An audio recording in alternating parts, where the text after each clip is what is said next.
we provide you the platform to turn your dreams into reality. Give wings to your aspirations with KR Mangalam University.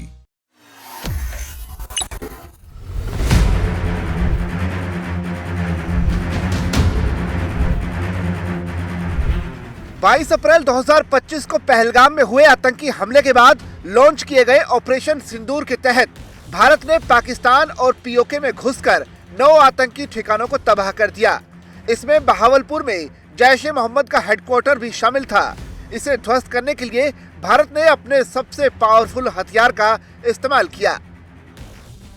Now coming to Bhavalpur, this is the target complex that we are dealing with, a fairly large target complex. So we had to carefully choose the points that we needed to address, which were high value and which would meet our stated objectives of eliminating the terrorists.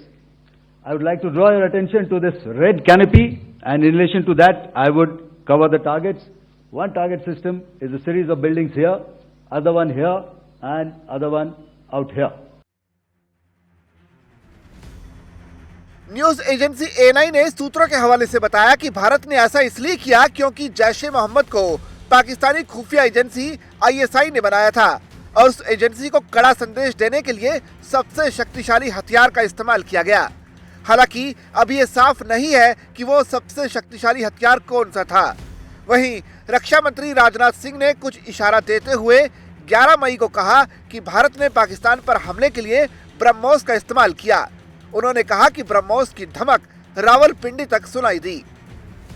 भारतीय सेना ने शौर्य और पराक्रम के साथ साथ संयम का भी परिचय देते हुए पाकिस्तान के अन्य ठिकानों पर भी प्रहार करके करारा जवाब दिया है।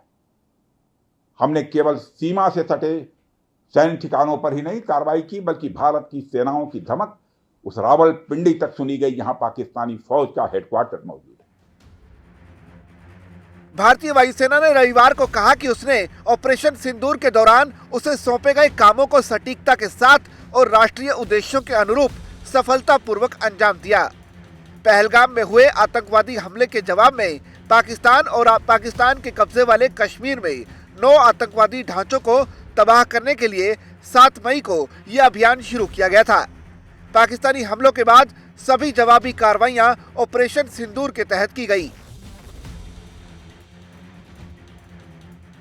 वहीं तीनों सेनाओं के डीजीएमओ ने कल एक प्रेस कॉन्फ्रेंस करके भारत के जनता को इस बात के सबूत दिखाया कि उन्होंने अपने ऑपरेशन में किस तरह पाकिस्तान में स्थित आतंकी ठिकानों को निशाना बनाया। इस दौरान बहावलपुर का भी एक वीडियो जारी किया गया जिसमें भारतीय वायुसेना ने कैसे बहावलपुर में आतंकी ठिकानों को निशाना बनाया वो सबूत भी दिखाए।